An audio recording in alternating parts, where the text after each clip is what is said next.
ನಂದಿದು ಎರಡನೇ class. So ಇದು ನಾವು ಕಳೆದ ಕ್ಲಾಸಲ್ಲಿ ವರ್ಣಮಾಲೆ ಬಗ್ಗೆ ಮಾಡಿದ್ದೆ. ಅಂದ್ರೆ ಆ ಇಂದ ಲಾವರೆಗೂ ಮಾಡಿದ್ದೆ.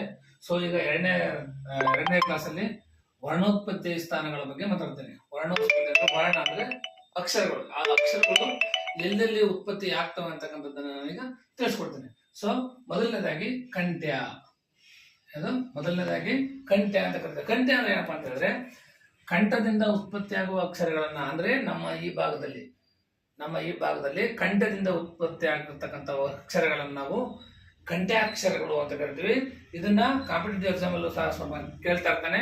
ಸೊ ಅವ್ ಯಾವ ಅಕ್ಷರಗಳು ಅಂತ ಹೇಳಿದ್ರೆ, ಉದಾಹರಣೆಗೆ ಕ ವರ್ಗ ಅಂತ ಕರಿತೀವಿ ನಾವು. ಕ ಕ ಗ ಗ ಜ್ಞ ಅಂತ ಇರ್ತದಲ್ಲ, ಅದು ವರ್ಗ, ಕ ವರ್ಗ. ಚ ವರ್ಗ ಅಂದ್ರೆ ಚ ಛ ಜ ಜ ನ ವರ್ಗ. ಒಟ್ಟು 5 ವರ್ಗಗಳು. 5 ವರ್ಗಗಳನ್ನ ಒಂದೊಂದು ಗುಂಪುಗಳ ಮಾಡಿದಾರಲ್ಲ, ಅದರಲ್ಲಿ ಆ ಅಂತ ಅಕ್ಷರಗಳನ್ನ ಕಂಠದಿಂದ ಉಚ್ಚಾರಣೆ ಮಾಡ್ತೀವಿ. ಆ ಅನ್ನೋ ಅಕ್ಷರಗಳನ್ನ ಕಂಠದಿಂದ ಉಚ್ಚಾರಣೆ ಮಾಡ್ತೀವಿ. ಅದ್ರ ಜೊತೆಗೆ ಕ ವರ್ಗ ಅಂತ ಹೇಳಿದೆ, ಕ ಖ ಗ ಘ ಜ್ಞ. ಮತ್ತೆ ಅದ್ರ ಜೊತೆಗೆ ಆ ಮತ್ತು ವಿಸರ್ಗ ಅಕ್ಷರಗಳು. ವಿಸರ್ಗ ಅಂತಂದ್ರೆ ಅಹ ಅನ್ನೋ ಒಂದು ಅಕ್ಷರ ಗಂಟ್ಲಿನ ಉತ್ಪತ್ತಿ ಆಗತ್ತಲ್ಲ, ಅವನ್ನ ಅಂತ ಕರಿತೀವಿ ಕಂಠಾಕ್ಷರಗಳು ಅಂತ ಕರಿತೀವಿ. ಇದನ್ನ ಸ್ಪರ್ಧಾತ್ಮಕ ಪರೀಕ್ಷೆಗಳಲ್ಲೂ ಸಹ ಕೇಳ್ತಾರೆ, ಎಚ್ಚರಿಕೆಯಿಂದ ಓದ್ಕೊಳ್ಳಿ. ಸೊ ನೆಕ್ಸ್ಟ್ ಎರಡನೇದಾಗಿ ತಾಲುವೆ ಅಕ್ಷರ. ತಾಲುವೆ ಅಂದ್ರೆ ದವಡೆ. ದವಡೆಯಿಂದ ಉತ್ಪತ್ತಿ ಆಗ್ತಕ್ಕಂಥ ಅಕ್ಷರಗಳನ್ನ ನಾವು ಎಂತ ಕರಿತೀವಿ, ತಾಲುವೆ ಅಕ್ಷರಗಳು ಅಂತ ಕರಿತೀವಿ. ಅವುಗಳು ಯಾವಪ್ಪ ಅಂತ ಹೇಳಿದ್ರೆ, ಉದಾಹರಣೆಗೆ ಈ ನೋಡಿ, ನೀವೇ ಹೇಳ್ತಾ ಹೋದ್ರೆ ನಿಮ್ಗೆ ಗೊತ್ತಾಗುತ್ತೆ. ಈ ಛ ಚ ಜ ಜ ನ್ಯ ಮತ್ತೆ ಯಾ ಮತ್ತೆ ಶ ಅಂತ ಅಕ್ಷರಗಳು ಈ ದವಡೆಯಿಂದ ಉತ್ಪತ್ತಿ ಆಗ್ತವೆ. ಅದಕ್ಕೆ ಅವನ್ನ ಏನಂತ ಕರಿತೀವಿ, ತಾಲುವೆ ಅಕ್ಷರಗಳು ಅಂತ ಕರಿತೀವಿ. ಸೊ ಮೂರನೇದಾಗಿ ಮೂರ್ಧನ್ಯ. ಮೂರ್ಧನ್ಯ ಅಂದ್ರೆ ನಾಲಿಗೆಯ ಮೇಲ್ಭಾಗದಲ್ಲಿ ಉಚ್ಚಾರಣೆ ಮಾಡ್ತಕ್ಕಂಥ ಅಕ್ಷರಗಳು. ಮೂರ್ಧ ಅಂದ್ರೆ ನಾಲಿಗೆಯ ಮೇಲ್ಭಾಗ. ಆ ನಾಲಿಗೆಯ ಮೇಲ್ಭಾಗದಲ್ಲಿ ಅದರ ಹೆಲ್ಪ್ ತಗೊಂಡು ಉಚ್ಚಾರಣೆ ಮಾಡ್ತಕ್ಕಂಥ ಅಕ್ಷರಗಳನ್ನು ನಾವೇಂತ ಕರಿತೀವಿ, ನಾಲಿಗೆಯ ಮೇಲ್ಭಾಗದ ಮೂರ್ಧ ಎಂಬುದರ ಸಹಾಯದಿಂದ ಉಚ್ಚಾರಣೆ ಮಾಡ್ತಕ್ಕಂಥ ಅಕ್ಷರಗಳನ್ನು ನಾವು ಮೂರ್ಧನ್ಯ ಅಂತ ಕರಿತೀವಿ. ಅವು ಯಾವಪ್ಪ ಅಂತ ಹೇಳಿದ್ರೆ, ಉದಾಹರಣೆಗೆ ರು ಅಂತ ಮೇಲ್ಗಡೆ ನಾಲಿಗೆಯ ಮೇಲ್ಭಾಗದಲ್ಲಿ ಟಚ್ ಆದ್ರೆ ಮಾತ್ರ ಅಕ್ಷರ ಉಚ್ಚಾರಣೆ ಚೆನ್ನಾಗಿ ಬರುತ್ತೆ, ಇಲ್ಲ ಅಂದ್ರೆ ಬರೋದಿಲ್ಲ. ಸೊ ರು, ಠ ಠ ಡ ಡ ನ ಮತ್ತೆ ರ ಮತ್ತೆ ಶ, ಇವು ನಾಲಿಗೆಯ ಮೇಲ್ಭಾಗದಲ್ಲಿ, ಅದನ್ನ ನಾವು ಮೂರ್ಧನ್ಯ ಅಂತ ಕರಿತೀವಿ.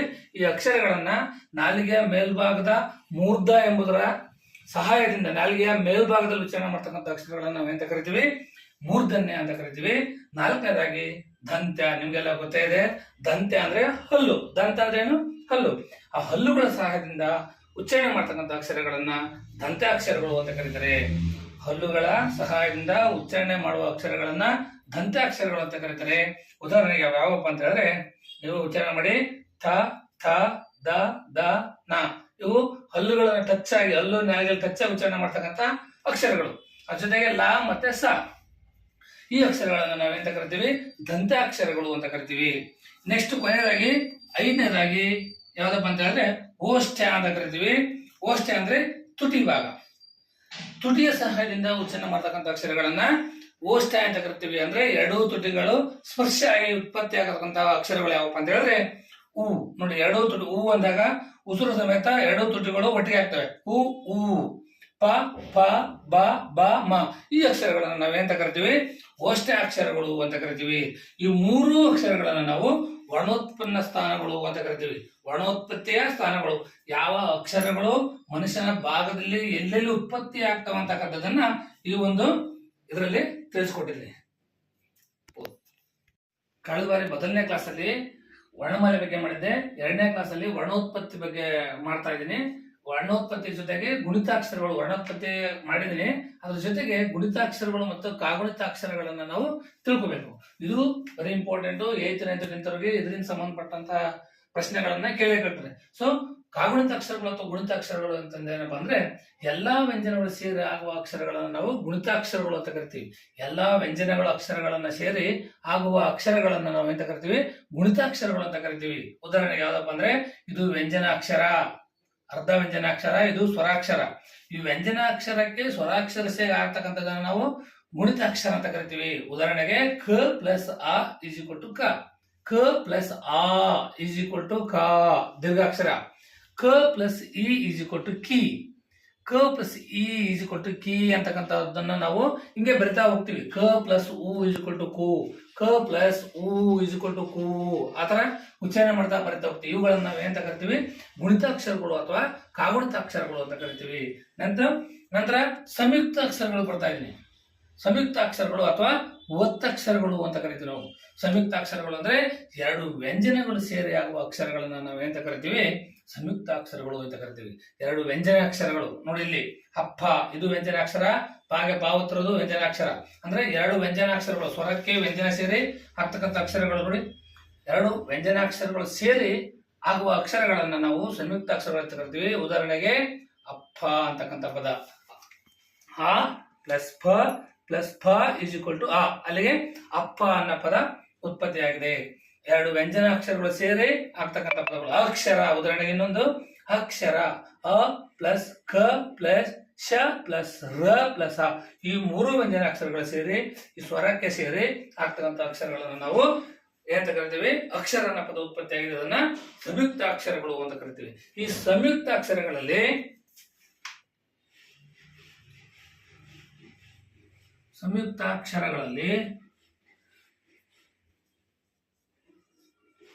ಎರಡು ವಿಧ. ಎಷ್ಟು ವಿಧ? ಎರಡು ವಿಧ. ಯಾವ್ದಪ್ಪ ಅಂದ್ರೆ, ಒಂದು ಸಜಾತಿ ಸಂಯುಕ್ತಾಕ್ಷರ, ಸಜಾತಿ ಸಂಯುಕ್ತಾಕ್ಷರ,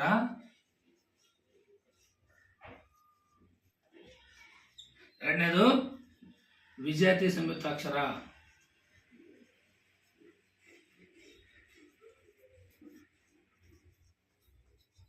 ವಿಜಾತಿ ಸಂಯುಕ್ತಾಕ್ಷರ, ವಿಜಾತಿ ಸಂಯುಕ್ತಾಕ್ಷರ ಅಂತ ಕರಿತೀವಿ. ಸಜಾತಿ ಸಂಯುಕ್ತಾಕ್ಷರ ಒಂದನೇದು, ಎರಡನೇದು ವಿಜಾತಿ ಸಂಯುಕ್ತಾಕ್ಷರ ಅಂತ ಕರಿತೀವಿ. ನಾವು ಮೊದಲನೇದು ಸಜಾತಿ ಸಂಯುಕ್ತಾಕ್ಷರ ಅಂತಂದ್ರೆ, ಸಜಾತಿ ಸಂಯುಕ್ತಾಕ್ಷರ ಅಂತಂದ್ರೆ ಸಜಾತಿ ಸಂಯುಕ್ತಾಕ್ಷರಗಳು ಎಂದರೆ ಒಂದೇ ಜಾತಿಯ ಎರಡು ಅಕ್ಷರಗಳು. ಒಂದೇ ಜಾತಿ ಅಂದ್ರೆ ಆಗೆ ಆನೆ, ಪಾಗೆ ಪಾನೆ, ಬಾಗೆ ಬಾನೆ, ಆ ಥರ ಅಕ್ಷರಗಳನ್ನು ನಾವು ಸಜಾತಿ ಒತ್ತಕ್ಷರಗಳು ಅಂತ ಕರಿತೀವಿ. ಉದಾಹರಣೆಗೆ ಒಂದೇ ಜಾತಿಯ ಅಕ್ಷರಗಳು, ಒಂದೇ ಜಾತಿಯ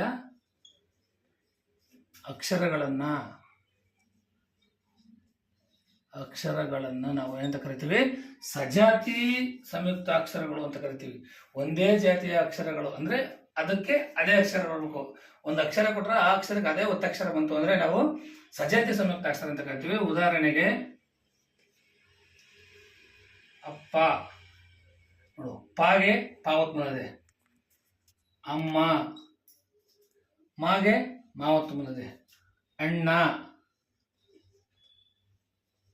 ಈ ಸಜಾತಿ ಒತ್ತಕ್ಷರ ಅಂತಂದ್ರೆ ಅದೇ ಅಕ್ಷರಕ್ಕೆ ಅದೇ ಅಕ್ಷರ ಬರ್ತಕ್ಕಂಥದ್ದು.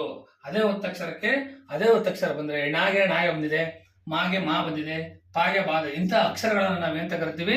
ಸಜಾತಿ ಸಂಯುಕ್ತಾಕ್ಷರ ಅಂತ ಕರಿತೀವಿ. ಎರಡನೇದಾಗಿ ವಿಜಾತಿ ಸಂಯುಕ್ತಾಕ್ಷರ, ವಿಜಾತಿ ಸಂಯುಕ್ತಾಕ್ಷರಗಳು. ವಿಜಾತಿ ಸಂಯುಕ್ತಾಕ್ಷರಗಳು ಅಂತ ಕರಿತೀವಿ. ವಿಜಾತಿ ಸಂಯುಕ್ತಾಕ್ಷರಗಳಪ್ಪ ಅಂದ್ರೆ ಒಂದು ಅಕ್ಷರಕ್ಕೆ ಬೇರೊಂದು ಅಕ್ಷರ, ಒಂದು ಬೇರೆ ಬೇರೆ ಜಾತಿಯ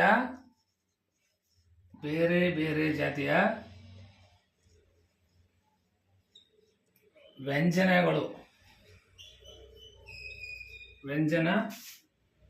ಅಕ್ಷರಗಳು ಸೇರಿ ಆಗುವುದನ್ನು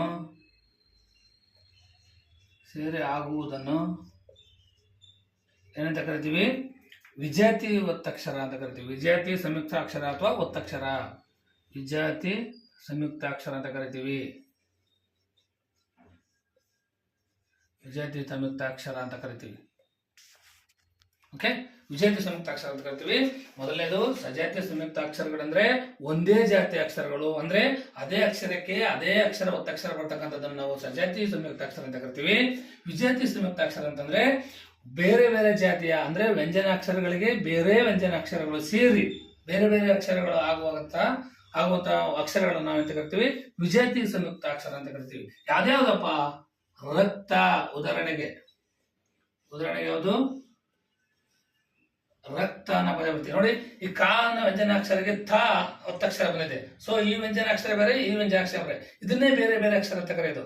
ರ ಮತ್ತೆ ಕ ಅದಕ್ಕೆ ಒತ್ತಕ್ಷರ ಅಂದ್ರೆ ಬೇರೆ ವ್ಯಂಜನಾಕ್ಷರ, ಎರಡು ವ್ಯಂಜನಾಕ್ಷರಗಳು ಸೇರಿ ಬೇರೆ ಬೇರೆ ಜಾತಿಯ ವ್ಯಂಜನಾಕ್ಷರಗಳು ಸೇರಿ ಆಗ್ತಕ್ಕಂಥ ಅಕ್ಷರಗಳನ್ನ ನಾವು ವಿಜಾತಿ ಸಂಯುಕ್ತಾಕ್ಷರ ಅಂತ ಕರಿತೀವಿ. ಇನ್ನೊಂದು ವಸ್ತ್ರ ನೋಡಿ, ವ್ಯಂಜನಾಕ್ಷರಗಳು ಬೇರೆ ಬೇರೆ ಬೇರೆ ಬೇರೆ ಅಕ್ಷರಗಳು, ಎರಡು ಮೂರು ವ್ಯಂಜನಾಕ್ಷರಗಳು ಸೇರ್ಕೊಂಡು ಆಗ್ತಕ್ಕಂಥ ಅಕ್ಷರಗಳು, ಎರಡು ಮೂರು ವ್ಯಂಜನಾಕ್ಷರಗಳು ಸೇರಿ ಆಗ್ತಕ್ಕಂಥ ಅಕ್ಷರಗಳು. ಮತ್ತೆ ಮೂರನೇದಾಗಿ ಶಕ್ತಿ. ಶಕ್ತಿ ನೋಡಿ, ಈ ತರ ಅಕ್ಷರಗಳನ್ನ ನಾವು, ಈ ತರ ಅಕ್ಷರಗಳು ಅಂದ್ರೆ ವ್ಯಂಜನಾಕ್ಷರಗಳಿಗೆ ಇನ್ನೊಂದು ವ್ಯಂಜನಾಕ್ಷರ ಸೇರಿ ಆಗ್ತಕ್ಕಂಥ ಅಕ್ಷರಗಳನ್ನ ನಾವು ಏನಂತ ಕರಿತೀವಿ? ವಿಜಾತಿ ಸಂಯುಕ್ತಾಕ್ಷರ ಅಂತ ಕರಿತೀವಿ.